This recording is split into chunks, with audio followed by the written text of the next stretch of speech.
Am I the a-hole for cutting off half of my family for uninviting me to a wedding? So here's the story. I, 18F, recently made the decision to cut off half of my family, and honestly, I don't know if I'm in the wrong here. But let me rewind a bit and give some backstory, because it didn't just happen overnight. About 5 years ago, a woman named Alyssa, 35F, entered our lives. She started dating my dad, 40M, after he and my mom had been split for some time. Our family was never perfect, but things were generally peaceful. Just your typical family drama that would blow over in a few days. Nothing ever stuck for long. I live in Texas with my grandma, 61F, while my dad, Alyssa, and my younger siblings live in Mississippi. At first, everyone gave Alyssa a fair shot. We welcomed her. But things changed quickly. When she and my dad first got together, they moved in with my uncle, my dad's younger brother, 38M. That's when things started to unravel. I saw firsthand how Alyssa treated my younger siblings, her stepchildren. The difference between how she acted around my dad and how she acted when he wasn't around was honestly disturbing. She would scream at the kids, curse at them, make them feel small, all while putting on this perfect, sweet act for my dad. It felt like something out of a twisted play. She was the loving partner in front of him and a monster behind closed doors. Then came the real betrayal. One night after a party, she ended up sleeping with my uncle, while he was drunk out of his mind. Nothing came out immediately, but months later, when she and my dad were already engaged, the truth finally surfaced. My uncle confessed what had happened, and instead of addressing it like a serious issue, my dad just brushed it off. He said my uncle was a lying drunk, and nothing he said could be trusted. That cut deep. My dad had never spoken that way about his own brother before. It didn't sound like him at all. My grandma and I believe Alyssa had gotten in his head and turned him against his own blood to protect herself. Then came the Facebook war. Once Alyssa got engaged, she started publicly tearing my uncle apart online.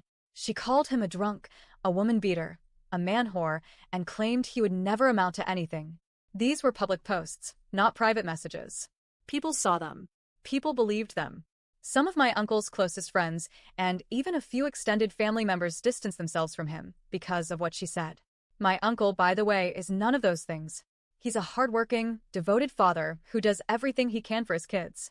He may have his issues, but he's never been abusive or malicious like Alyssa painted him to be. My grandma saw the posts and was disgusted. She unfriended Alyssa to avoid seeing the hate-filled rants, and I had coincidentally deleted Facebook around the same time for unrelated reasons. But of course, Alyssa noticed. She realized her follower count had gone down and saw that both me and my grandma were no longer connected to her. That's when she sent the text. She messaged my grandma and accused us of being childish and punishing her for speaking the truth. Then, as if that wasn't petty enough, she formally uninvited both of us from her wedding. But it didn't stop there. She said that if we wanted to attend, we would need to write her a sincere apology letter, explaining why we were wrong and basically begging her forgiveness. At that point, me and my grandma just looked at each other like, "Are you serious?" We weren't about to write a groveling letter to a woman who had blown up the family, smeared my uncle's name, and treated her stepchildren like garbage. So we said screw it. We chose to sit the wedding out. That decision had consequences. Because we didn't bow down to her ego, Alyssa decided we no longer deserved to have a relationship with my younger siblings, my 16-year-old brother and 10-year-old sister. She has completely cut us off from them. No phone calls.